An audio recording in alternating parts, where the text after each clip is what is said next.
India देख रहे हैं आप और आपके साथ मैं हूं सुरभि तिवारी। और अब खबरों में वक्त हो चला है देवभूमि की खबरों का। नैनीताल के जिला कोर्ट को बम से उड़ाने की धमकी मिली है। ईमेल के जरिए ये धमकी दी गई है और इस धमकी के बाद से इलाके में हड़कंप का माहौल देखने को मिला है। ऑल इंडिया जजेस संगठन को ये मेल भेजा गया।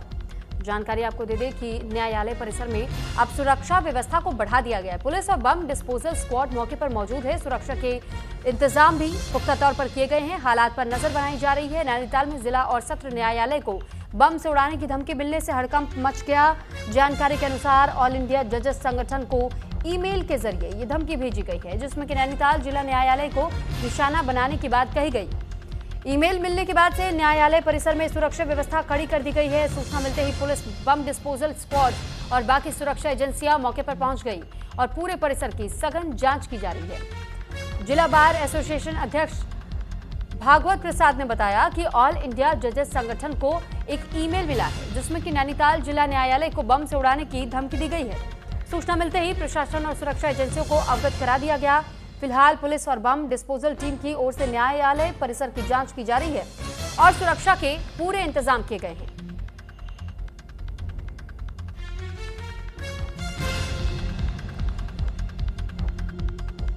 जजेस एसोसिएशन के उसमें एक ईमेल आया है। उसमें ये लिखा गया है कि तमिलनाडु में यूडब्ल्यूएस रोकें, अन्यथा आपकी कोर्ट में 12 RD एक्ट लगा रखा है जजों की सीट के नीचे और कभी भी उड़ा सकते हैं। यहाँ पर अफरा तफरी का माहौल है। जजेस कोर्टों से बाहर आ गए हैं, स्टाफ भी कोर्टों से बाहर आ चुका है, अधिवक्ता भी अपने इधर उधर चले गए हैं और क्लाइंट जो आए हैं वो भी इधर उधर चले गए। सुरक्षा के लिए डॉग स्क्वाड आई है, पूरी पुलिस फोर्स आई है, LIU आई है। नैनीताल जिला न्यायालय को बम से उड़ाने की धमकी मिली है, जिसके बाद नैनीताल पुलिस प्रशासन, काफ़ी लोग जो हैं वो यहाँ जिला न्यायालय कोर्ट में पहुँच चुके हैं और एक दस्तक बन चुकी है। बम स्क्वाड टीम जो है वो यहाँ पे आ चुकी है। बता दें, एक मेल के थ्रू ये पता चला है कि नैनीताल जिला कोर्ट को बम से उड़ाने की धमकी मिली है, जिसके बाद पूरा कोर्ट परिसर खाली हो चुका है। जगह जगह पर पुलिस लगी हुई है और इसी के साथ ही बम स्क्वाड जो टीम है वो भी पूरी तरीके से डॉग स्क्वाड के साथ पूरे एरिया में छानबीन कर रही है।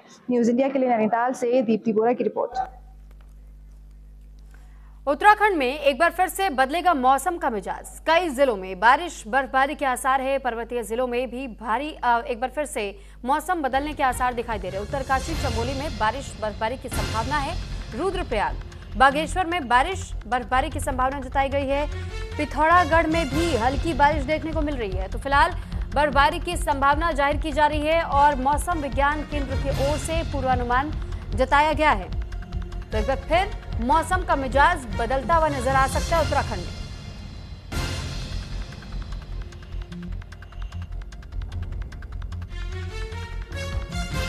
तो जानकारी आपको दे रहे हैं कि अगले 3 दिनों तक के लिए मौसम का मिजाज बदलने की संभावना जताई गई है। 17 फरवरी से लेकर अगले 3 दिन तक मौसम करवट ले सकता है। यानी कि देखिए, उत्तरकाशी, रुद्रप्रयाग, चमोली, बागेश्वर और पिथौरागढ़ के 3300 मीटर या उससे ऊपर के क्षेत्रों में कहीं कहीं हल्की बारिश और बर्फबारी हो सकती है।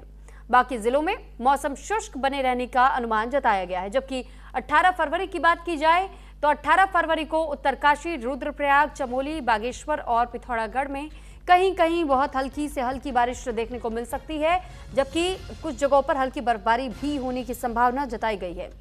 अब 19 फरवरी की बात करें तो यहां प्रदेश के सभी जिलों में मौसम शुष्क रहेगा। कहीं भी बारिश या बर्फबारी के आसार नहीं हैं।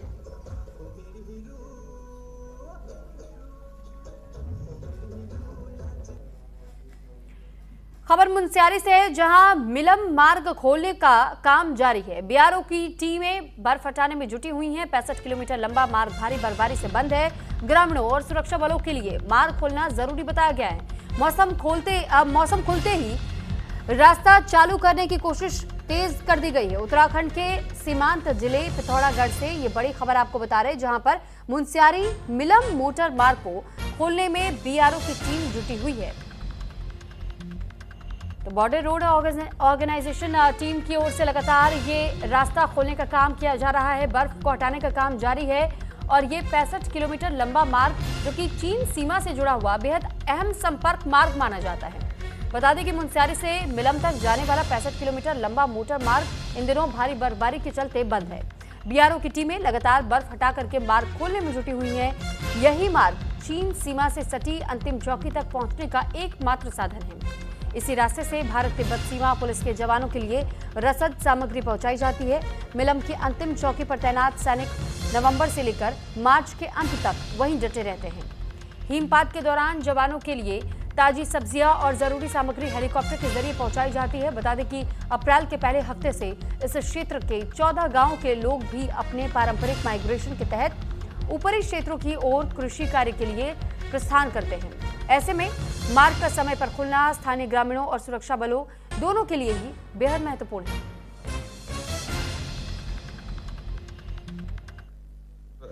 काफ़ी आशाएं हैं कि अगर बीआरओ समय पर रोड खोल देती है तो हमारे जो भी टूरिस्ट वहाँ पे जाने के लिए लालायित है, काफ़ी इंक्वायरीज उनके हैं, तो उनके लिए एक बड़ा अच्छा संदेश होगा। और जो मिलम एक ऐतिहासिक गांव है, तो वहाँ पे पर्यटन को बढ़ावा मिलेगा, कई नए लिंक्स आगे को जुड़ जाएंगे। और इसी के साथ मैं ये कहना चाहूँगा कि बीआरओ जो अभी ऐसे समय पे काम लगी हुई है, तो वो थोड़ा सा जल्द से जल्द करके इस जो टूरिस्ट हैं वो निराशा ना हो। अल्मोड़ा के गांधी पार्क में अपनी मांगों को लेकर सैकड़ों की संख्या में आंगनबाड़ी कार्यकर्ताओं ने जोरदार प्रदर्शन किया और मांगे पूरी नहीं होने पर आंदोलन उग्र करने की चेतावनी दी है। वहीं आंगनबाड़ी कार्यकर्ताओं का ये कहना है कि लंबे समय से आंगनबाड़ी कार्यकर्ता मानदेय बढ़ोतरी की मांग कर रहे हैं, लेकिन उनकी मांगों की लगातार अनसुनी सरकार कर रही है, जिसे कि स्वीकार्य नहीं किया जाएगा।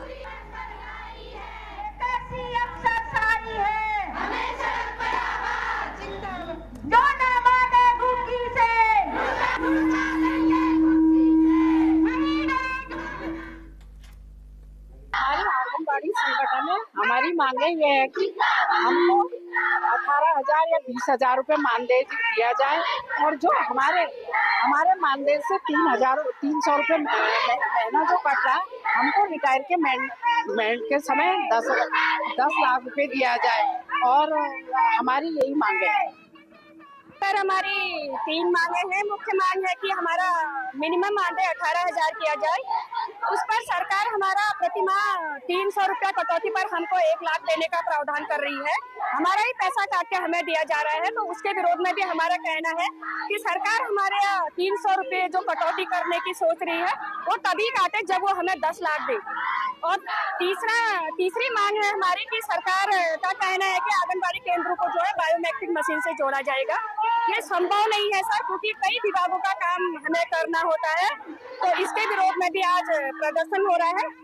हमने राज्य सरकार से 140 रुपया प्रतिदिन और केंद्र सरकार से 150 रुपया प्रतिदिन के हिसाब से न्यूनतम मानदेय देने की हमने इसमें मांग की है। हमारी प्रमुख मांग है 18,000 मानदेय, और दूसरी हमारी प्रमुख मांग है इसमें जो हमारा 1 लाख रुपया जो हमें रिटायरमेंट पर दिया जा रहा है उसका तुरंत जियो जारी किया जाए। दूसरा है इसमें 300 रुपये का जो कटने का प्रावधान बना है, हम उसका विरोध करते हैं। उसके एवज में हम 10 लाख रुपए की मांग सरकार के सामने रख रहे हैं। साथ ही हमें जो महिला कल्याण कोष हमारा बना था, उसमें सरकार द्वारा ये कहा गया था कि जितना पैसा आंगनबाड़ी के द्वारा काटा जाएगा उतना ही पैसा सरकार उसमें डालेगी, लेकिन ऐसा कुछ हो नहीं रहा है और बदले में हमारा ही पैसा हमको पूर्ण रूप से नहीं दिया जा रहा है। तो मुख्यमंत्री के निर्देश पर हरिद्वार वासियों की समस्याओं के तुरंत समाधान के उद्देश्य से जिला प्रशासन की ओर से जन सुनवाई कार्यक्रम का आयोजन किया गया। जिलाधिकारी मयूर दीक्षित की अध्यक्षता में जिला कार्यालय सभागार में आयोजित इस जन सुनवाई कार्यक्रम में बड़ी संख्या में फरियादी अपनी समस्याएं लेकर पहुंचे। कार्यक्रम के दौरान कई विभागों से संबंधित लगभग 51 शिकायतें और समस्याएं दर्ज की गई, जिसको लेकर जिलाधिकारी मयूर दीक्षित ने बताया कि जन सुनवाई में लगभग 51 शिकायतें दर्ज की गई हैं। पेयजल अतिक्रमण, राशन आदि से संबंधित शिकायतें दर्ज की गई। सभी शिकायतकर्ताओं से बात की गई और सभी अधिकारी मौके पर मौजूद थे। उनके साथ चर्चा की गई। शिकायतों का मौके पर समाधान करने के साथ जहां निरीक्षण की आवश्यकता है, टीम के निरीक्षण के लिए भेजा गया है। प्रत्येक सोमवार को कलेक्ट्रेट में सभी डिपार्टमेंट के ऑफिसर्स के उपस्थिति में जन सुनवाई की जाती है। और आज भी अभी तक 51 शिकायतें दर्ज की गई हैं और ये शिकायतकर्ता अभी आगे भी आएंगे। अब करीबन हम लोग पिछले कुछ महीनों से जो ये जन सुनवाई सोमवार कर रहे हैं, इससे निश्चित तौर पे जो समस्याएं हैं उनको निश्चित अवधि में सॉल्व करने का एक प्रयास किया जा रहा है। साथ ही चूँकि अधिकारी मौके पर ही रहते हैं तो वो भी अधिकारियों से संपर्क शिकायतकर्ता के हो जाते हैं। जो सीएम हेल्पलाइन में शिकायतें दर्ज करा रहे हैं हमारे शिकायतकर्ता, उसका रिव्यू भी कर रहे हैं और कोई ऐसी शिकायत जो लंबे समय से एक ही अधिकारी के पास रहती है तो उस पर उसका प्रतिकूल संज्ञान भी लिया जाता है और सभी को डायरेक्शंस दिए गए हैं कि हर शिकायत में शिकायतकर्ता से पहले बात करें और निस्तारण के बाद पुनः बात करें ताकि उसका संतुष्टि का भी हमको जानकारी मिल सके। तो ऋषिकेश के चंद्रेश्वर नगर में बर्तन की दुकान में सिलेंडर फटने से भीषण आग लग गई, जहां आग लगने से पूरे इलाके में हड़कंप मच गया। सूचना मिलते ही मौके पर पहुंची पुलिस और फायर ब्रिगेड की टीम ने कड़ी मशक्कत के बाद से आग पर काबू पाया। दुकान में रखा हुआ पूरा बर्तनों का सामान जलकर खाक हो गया। गनीमत ये रही कि घटना में किसी के हताहत होने की कोई सूचना नहीं मिली। बड़ा हादसा टलने से स्थानीय लोगों ने राहत की सांस ली और प्रशासन से सख्त जांच और सुरक्षा इंतजाम मजबूत करने की मांग की गई।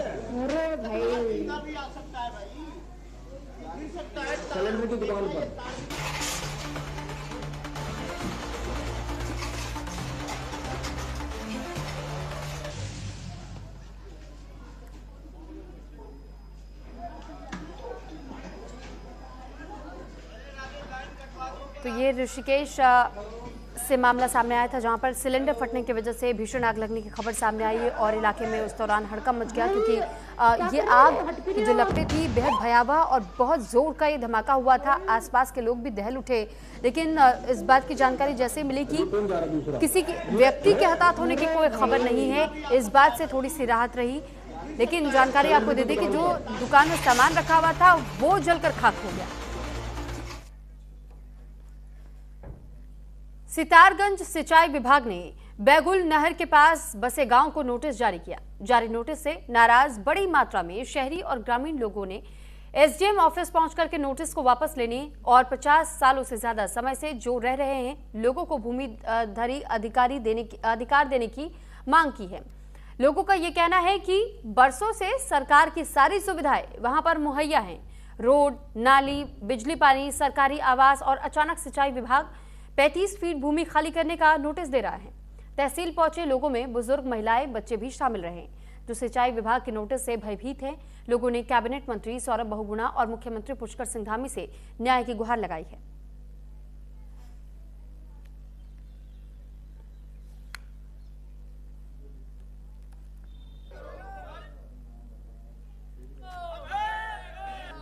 विभिन्न वार्डों के लोगों के साथ साथ हमारी ये बीटीसी महोदय भी हैं, ये भी पहुंचे। मैं आपको अवगत कराना चाहता हूँ सिंचाई विभाग के माध्यम से यहाँ घरों को नोटिस उपलब्ध कराए गए हैं, जिसमें कहा गया है कि जो ये मकान जिसमें आप निवास कर रहे हैं कृपया आप इसे खाली करें। जब से ये नोटिस लोगों तक पहुँचे, लोगों में बहुत डर और भय का माहौल है। इसी संबंध में सभी लोगों ने आज एकत्रित होकर एसडीएम महोदय के माध्यम से माननीय मुख्यमंत्री जी को एक प्रार्थना पत्र दिया, जिसमें निवेदन किया है कि हम सभी लोगों को मालिकाना हक दिया जाए। मैं ग्राम नगरपुरा से ग्राम प्रधान हूँ। मैं यहाँ पे ज्ञापन देने आया था। हमारे नगरपुरा में यहाँ से सितारगंज से एक छोटी सी जो कैनाल जाती है ना, वहाँ पे नगरपुरा के भी कम से कम 20-25 घर हैं जो रोड के बिल्कुल नहर के सिंचाई विभाग के साथ में बिल्कुल टच हैं। और जब उन लोगों ने मकान बनाया था, यहाँ से हमें आश्वासन दिया गया था कि इतने ही फिट ही जगह जाएगी, तो उसी के अकॉर्डिंग उन्होंने मकान बनाए वहाँ पे। लेकिन आज वहाँ पे जाके सिंचाई विभाग द्वारा नोटिस जारी कर दिए गए हैं और वहाँ पे रेड रंग के निशान कट के लगा दिए गए हैं कि भाई आप उस दायरे के अंदर आ रहे हो। तो सरकार को ये काम करना तो आज से 30 साल पहले करती, जब वो गरीब वर्ग के जो लोग थे वो अपने मकान ताकि ना बनाते। अब उन्होंने बना के तैयार कर रहे हैं। तो हम माननीय मुख्यमंत्री जी के यहाँ पे अपने यहाँ पे एसडीएम जी के तो अपना ज्ञापन देने आए हैं कि इन गरीबों के साथ ऐसा अत्याचार ना किया जाए। हमें नोटिस जारी किए हैं, हमारे बच्चे बहुत डरे हुए हैं, हम बहुत परेशान हैं। ये बताइए हम लोग जाएं तो जाएं कहाँ? ऐसा नहीं होना चाहिए। हम लोगों के साथ में हम मजदूरा हैं, गरीब हैं। तोड़ी जा रही है। 3-3 नोटिस हमारे पास भेजे गए हैं, डरे हुए हैं। हम कहाँ जाएं? हम अपना पेट भरें, बच्चों की शादी करें। अब हमारे बस की बात नहीं है जो हम मकान बना सकें। हमारा जो भी है, जो भी जमा पूंजी है हमारी वो ही है, और इसके आगे हमारे पास कुछ भी नहीं है। एक ज्ञापन दिया है कि हमारे घर ना तोड़े जाएं। जो हमारी नहर की जगह है वहाँ पर जो जिस तरीके से ये कह रहे हैं कि इतने फीट लेनी है, वहाँ पे थोड़ा कम ले लें ताकि हमारे घर बच सके। ये सारे गरीब लोग हैं, ये कहाँ जाएंगे? मेहनत मजदूरी करके ये घर बनाए हैं, दिहाड़ियाँ कर करके ये घर बनाए, अपने आशियाने बनाए। यहाँ छोटे छोटे बच्चे हैं जो बीमार हैं, माएँ हैं जो बीमार हैं, छोटे छोटे बच्चे हैं, वो कहाँ जाएंगे? तो उत्तराखंड से इस वक्त की एक बड़ी खबर आपको बता दें कि बद्री केदार मंदिर परिसर में मोबाइल बैन कर दिया गया है। 70 मीटर दायरे में नहीं बना सकेंगे रील, वीडियो मोबाइल का अब इस्तेमाल नहीं हो पाएगा। यानी कि अगर आपके पास ऐसा कैमरे वाला फोन है, स्मार्टफोन्स आप लेकर के जाते, आप सोच रहे हैं कि उस परिसर के भीतर जाकर रील बना लेंगे, तो फिर अब 70 मीटर तक के दायरे में आप रील नहीं बनवा पाएंगे।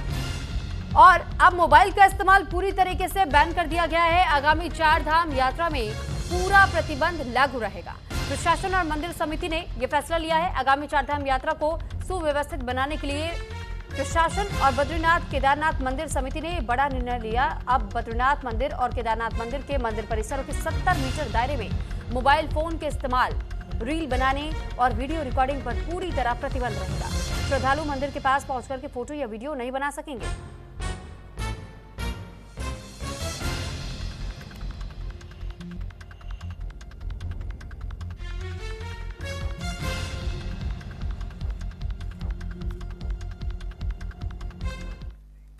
तो रुड़की में गंगनहर पुलिस ने सिंचाई विभाग कॉलोनी में हुई चोरी का खुलासा किया, जहां पुलिस ने कार्रवाई कर एक आरोपी को गिरफ्तार कर लिया, जिसके कब्जे से भारी मात्रा में चोरी का सामान बरामद किया गया है। आगे की कार्रवाई में जुट गई है पुलिस की टीमें। दरअसल 6 फरवरी को सिंचाई विभाग कॉलोनी में चोरी की वारदात हुई थी और चोर ने दिन दहाड़े घर में घुस करके अलमारी से सोना चांदी की जेवरात चोरी कर ली। पुलिस ने यह कहा कि चोरी के मामलों पर सख्त कार्रवाई जारी है। लोगों से सतर्क रहने और संदिग्ध दिखने पर सूचना देने की भी अपील की है।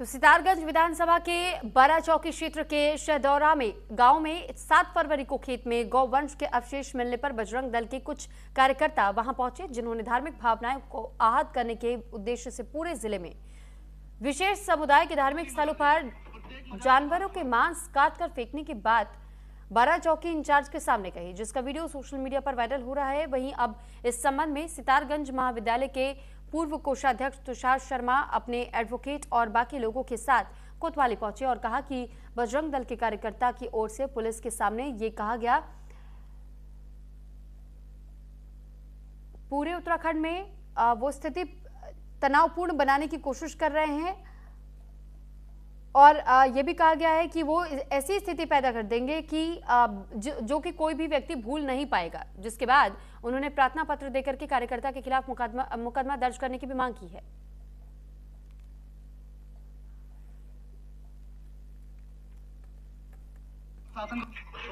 कौन है यहाँ पे इंचार्ज, कौन है? एक बात का मेरा ध्यान रखना, अगर 24 घंटे में उसकी गिरफ्तारी नहीं हुई तो सितारगंज में, शक्ति फार्म में और क्या कहते हैं किच्छा में और रुद्रपुर में जहां भी जितनी मजार है, प्रत्येक मजार के बाहर खबर काट के खड़ा हूँ मैं। आपका प्रशासन को जो अच्छा लगे वो कर ले, उसको हमारे नाम पे जो भी कार्रवाई करनी है कर लेना। ये शहदौरा में एक घटना हुई थी, उसको लेकर एक वीडियो वायरल हुई थी। उसी वीडियो को लेकर ये माहौल को भड़काने की कोशिश करी जा रही है, माहौल बिगाड़ने की कोशिश करी जा रही है। सितारगंज एक गुलदस्ते की तरह है, हम चाहते हैं कि इसका माहौल ना बिगड़े, लेकिन इनके द्वारा ये माहौल बिगाड़ने की कोशिश करी जा रही है। और प्रशासन से मेरा निवेदन है कि इसमें सख्त से सख्त कार्रवाई की जाए।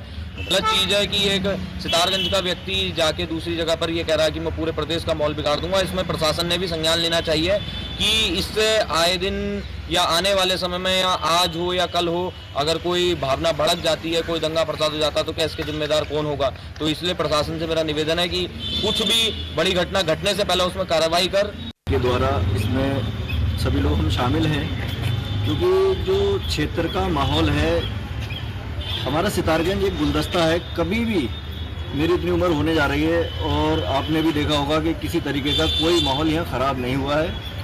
ऐसे ही कुछ लोग ऐसे हैं जो माहौल सितारगंज का ख़राब करना चाहते हैं, उनके खिलाफ एक FIR दी गई है। इसमें हेड स्पीच यानी हेड स्पीच है।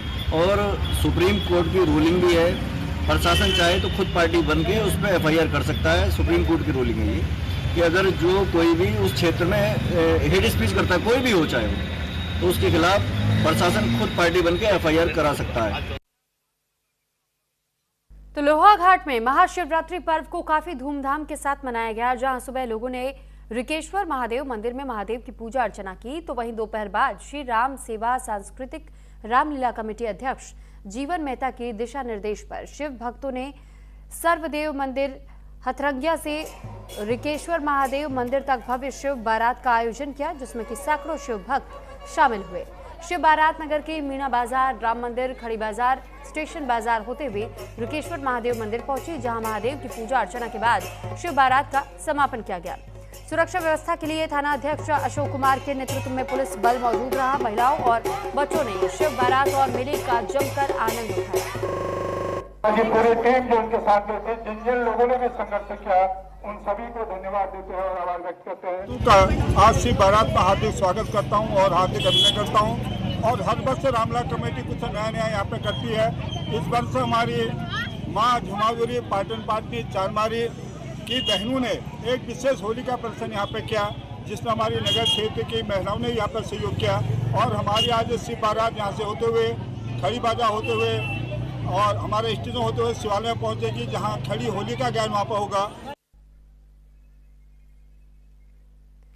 तो वहीं दूसरी ओर मुख्यमंत्री पुष्कर सिंह धामी के निर्देशों पर लोहाघाट नगर की सबसे बड़ी पेयजल समस्या का समाधान होने जा रहा है, जहां पर मुख्यमंत्री पुष्कर सिंह धामी की ओर से लोहाघाट नगर के लिए अमृत 2 योजना के तहत लोहाघाट पंपिंग पेयजल योजना निर्माण की जा रही है और अब उसे हरी झंडी दिखाते हुए 84 करोड़ 44 लाख 67 हजार रुपए की प्रशासनिक और वित्तीय स्वीकृति देते हुए प्रथम किश्त के तौर पर 1 करोड़ रुपए की धनराशि जारी कर दी गई है।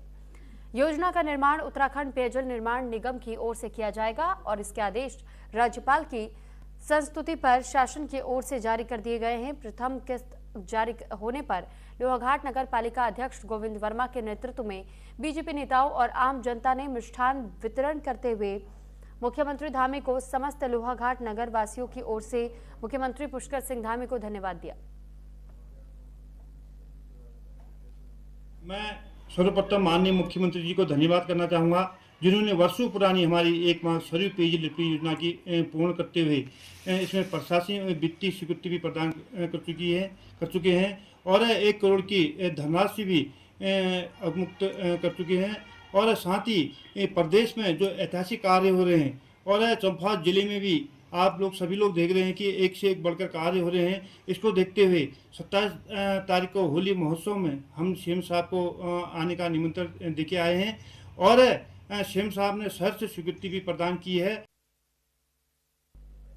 तो देहरादून में कांग्रेस का लोक भवन कूच कई मुद्दों को लेकर के कांग्रेस घेराव कर रही है और कांग्रेस पार्टी का परेड ग्राउंड पर प्रदर्शन भी देखने को मिल रहा है। कांग्रेस चुनाव प्रबंधन समिति के अध्यक्ष के नेतृत्व में ये घेराव किया गया। लोक भवन कूच के चलते रूट डाइवर्जन का मामला भी सामने आया।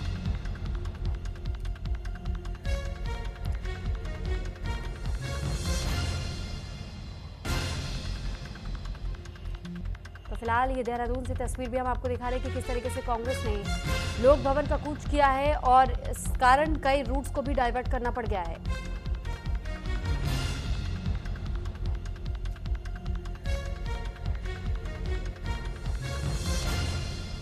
फिलहाल कांग्रेस की ओर से कई मुद्दों को उठाया जा रहा है और कांग्रेस पार्टी का ये परेड ग्राउंड तक का प्रदर्शन देखने को मिला है। कई रूट्स को डाइवर्ट करना पड़ा है। ये तस्वीरें हम आपको दिखा रहे हैं कांग्रेस की ओर से देहरादून में किस तरीके से प्रदर्शन किया जा रहा है। लोक भवन कूच का ऐलान कांग्रेस की ओर से किया गया था, जिसके लिए अब कई रूट्स को भी डाइवर्ट करना पड़ गया है। कई मांगे ऐसी बताई जा रही है जो कि जनता के हित से जुड़े हुए हैं और उन्हीं मुद्दों को लेकर के अब लोक भवन कूच किया जा रहा है। इसी के साथ फिलहाल इस बुलेटिन में इतना ही। नमस्कार।